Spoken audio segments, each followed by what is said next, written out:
Traquée, harcelée, la chanteuse vit constamment avec les paparazzis à ses trousses. Jennifer, ou l'histoire d'une artiste qui est née sous l'œil des caméras et qui aujourd'hui paye le prix fort de cette exposition. Le public est-il responsable de cette persécution médiatique? Comment Jennifer se protège-t-elle de la presse people? C'est un sujet de Céline Pereira. J'espère que j'assurerai. Voilà, en tant que comédienne, c'est ma préférence. Ouais. Je suis très traqueuse. La chanteuse Jennifer se lance dans la comédie. Depuis début novembre, elle joue sur scène dans les monologues du vagin. Est-ce que j'ambitionne de devenir une comédienne à part entière? Je ne sais pas, parce que il faut que je tente la chose. Voir si j'ai le talent pour. C'est la seule interview filmée que Jennifer ait donnée. Pour ses débuts sur scène, elle a choisi la discrétion. Peine perdue, la semaine dernière, la voilà épinglée à la une d'un magazine. Jennifer a très mal vécu les unes récentes de la presse People qui titrait Jennifer humiliée parce qu'elle avait fait 500 personnes à Chalon-sur-Saône et pas 800. Depuis sa victoire à la Star Academy en 2002, Jennifer est la cible privilégiée des médias et d'un public qui en demande toujours plus. Je prends le choix de ne pas exposer ma vie privée. J'aimerais qu'on le respecte. Certaines stars arrivent à sympathiser avec des paparazzis qui croisent fréquemment. Jennifer, rien, nada, elle les hait. Rumeurs d'anorexie, de drogue, rupture étalée à la une, Jennifer connaît désormais le revers de la gloire. Tu veux dans la presse? Oui. Waouh, très dénudé, hein. Non, très sexy. Il y a un côté feuilletonesque dans sa vie privée. C'est devenu un people, quoi. Comment la chanteuse est-elle devenue la cible de la presse people? Comment se protège-t-elle de cet acharnement? Vous allez découvrir pourquoi Jennifer paye sa notoriété au prix fort. C'est le challenger des graines de chanteur, mademoiselle Jennifer Bartoli. Jennifer, une jeune femme qui va grandir sous l'œil des caméras. Tout commence en 1997, la jeune niçoise a 14 ans. Dieu m'a donné la foi, si je ne sais quoi. J'ai dans le cœur cette force qui guide mes pas. Mais c'est en 2001 que la télévision va lui inventer un destin. Jennifer participe à une toute nouvelle émission, la Star Academy.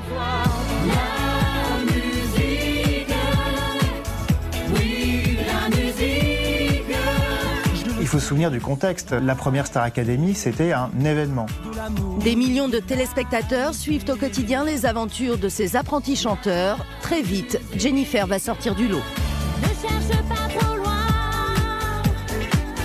ce qui est autour de ta main. La jeune femme va vivre sa première histoire d'amour avec Jean Pascal devant la France entière.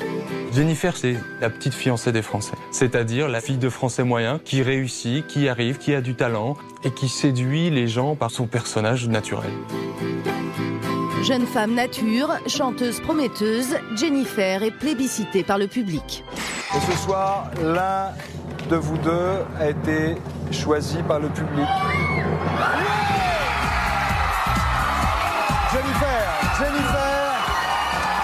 Jennifer.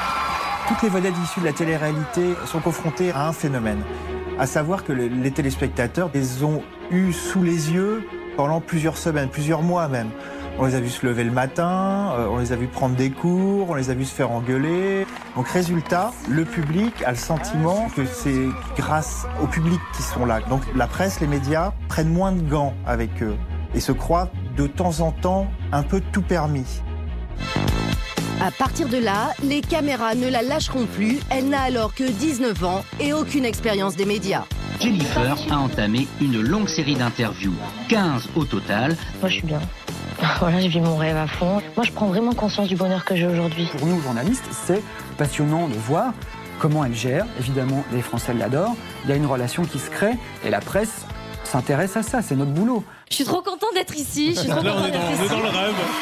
Les premières interviews de Jennifer sont des super souvenirs. On pouvait lui poser toutes les questions sans tabou, on pouvait rire avec elle. Grande question, Jennifer et l'amour.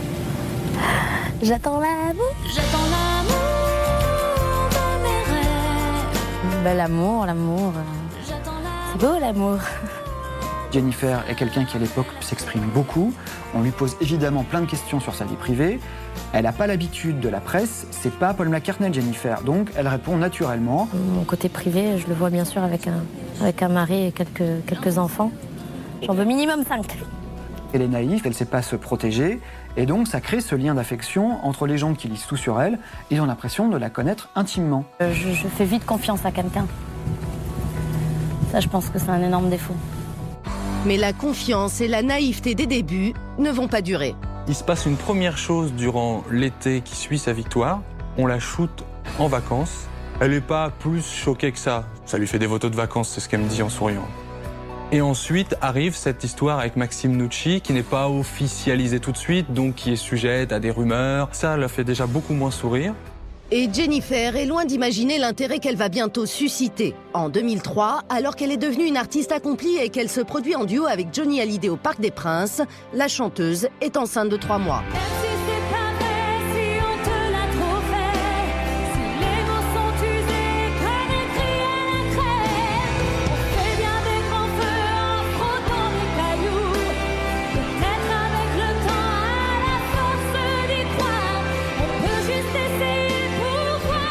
À 20 ans, Jennifer attend un petit garçon de son compagnon Maxime Nucci. Son comportement à l'égard de la presse va alors prendre un virage à 180 degrés. Elle a dit stop à la naissance de son fils. Parce que, évidemment, tous les journaux cherchaient à avoir les photos du couple avec leur enfant. C'est à ce moment-là qu'en plus, les rumeurs commencent à courir sur le fait que Maxime l'aurait quitté. Ils ne prennent pas la peine de démentir les choses parce qu'ils ne veulent pas rentrer dans ce jeu-là, mais ça devient un enfer pour elle. Il y a une certaine presse dont j'ai horreur, c'est des couvertures qui ne nous ressemblent pas forcément, et il y a souvent des mensonges, donc je fais avec. On sent que ça t'énerve quand même. Hein. Oui, ça m'énerve énormément. On va changer de sujet. Sa grossesse, ça a été terrible. Elle a été obligée une fois de se réfugier dans une pharmacie en larmes parce qu'enceinte de plusieurs mois, elle était poursuivie par des paparazzis. Elle a été extrêmement traumatisée par ça et on le comprend très bien. Entre Jennifer et la presse People, la lune de miel est terminée. La jeune femme n'accepte plus la moindre question sur sa vie privée. Ouais, c'est vrai que je me rends... je vais pas tout raconter non plus, mais voilà... je vais pas trop raconter, c'est relou, parce qu'après c'est repris partout. D'accord. Il y a plein de gens qui travaillent. Et elle a la journée. Moi j'évite de le dire parce que vraiment c'est relou, il y a des gens qui prennent, en plus ils disent ça mal. Ouais. Ils disent quoi ça? Non, ils déforment un petit peu le truc, un petit peu. C'est vrai qu'ils ont juste une nana qui travaille quoi. Ouais. Désormais, la chanteuse refuse 90% des demandes d'interview qui lui sont faites. Donc quand quelqu'un ne parle plus, quand quelqu'un se recroqueville sur soi-même, évidemment c'est sujet à tous les fantasmes. Ça fait plusieurs fois qu'on annonce mon mariage, je sais pas, il faut bien qu'ils brodent. Si vous voulez, peut-être qu'on devient lisse pour eux. Il n'y a pas grand-chose à raconter, on est des gens simples. De nombreuses rumeurs ont fait énormément de tort à Jennifer. La première vient à la fin de sa première tournée, dont il se dit qu'elle la termine sous prescription médicale parce qu'elle est épuisée. Et ensuite, il y aura un festival qui ira de l'anorexie à la prise de cocaïne. Tout va être bon pour parler sur Jennifer et faire du choquant, du scandaleux. Loin de calmer le jeu, le silence de Jennifer ne fait que décupler l'intérêt des paparazzis pour sa vie privée. La jeune femme décide alors d'entamer un bras de fer avec les médias. Elle attaque systématiquement la moindre publication qui paraît sans son autorisation. La solution qu'a trouvée Jennifer pour se protéger de tout ça, c'est un verrouillage juridique de la chose. Je prends le choix de ne pas exposer ma vie privée. J'aimerais qu'on le respecte. Juste ça, pour préserver les miens, pour préserver mon petit garçon aussi, mes proches, qui ont vachement souffert à un moment donné. Malgré les condamnations, Jennifer continue de faire la une des magazines. En quelques années, elle a fait 19 couvertures de gala, 21 du magazine Télé 7 jours et plus d'une cinquantaine dans le reste de la presse People. Une couverture avec Jennifer, c'est une garantie de succès auprès des lecteurs. D'un côté, vous avez des vedettes qui disent « Chaque fois que je passe dans cette presse, je veux obtenir une condamnation, ça a un prix ». Et de l'autre côté, il y a des journalistes qui disent « Nous continuons à fournir au public des informations qui les intéressent ». Quand Jennifer se sépare de son compagnon Maxime Nucci en pleine promotion de son 3e album, la presse profite de l'occasion pour l'interviewer sur sa rupture. Vous avez conscience qu'en faisant l'album avec le père de votre fils, vous vous exposez et vous vous autorisez presque les médias à vous parler de votre vie privée. Non, j'autorise personne à parler de ma vie privée. Et le harcèlement médiatique de la star atteint son paroxysme durant l'été 2008 lors de son idylle avec un chanteur aussi célèbre qu'elle. Quand elle est avec un chanteur connu, en l'occurrence Pascal Obispo, ils étaient traqués en permanence. Donc devant chez elle, devant chez lui, ils sortaient, ils voyaient les mecs. Entre Jennifer et la presse, l'amour des débuts a laissé place à la haine. Depuis, la chanteuse rechignerait même à jouer le jeu de la promotion. Pour ses débuts sur scène dans la pièce Les monologues du vagin, elle n'a accordé des interviews qu'au compte-gouttes. Pour ses premiers pas au théâtre, elle aurait pu avoir une vraie couverture presse.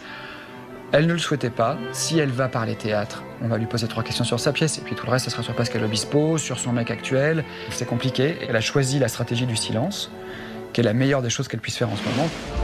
La presse people continue pourtant de se livrer à une surenchère autour de Jennifer, et la pression médiatique risque de s'accentuer le 5 janvier prochain, quand la chanteuse jouera pour la première fois à Paris. Elle sait qu'elle est attendue au tournant, elle sait qu'elle sera jugée, qu'elle ne sera pas jugée comme une comédienne débutante, mais comme Jennifer.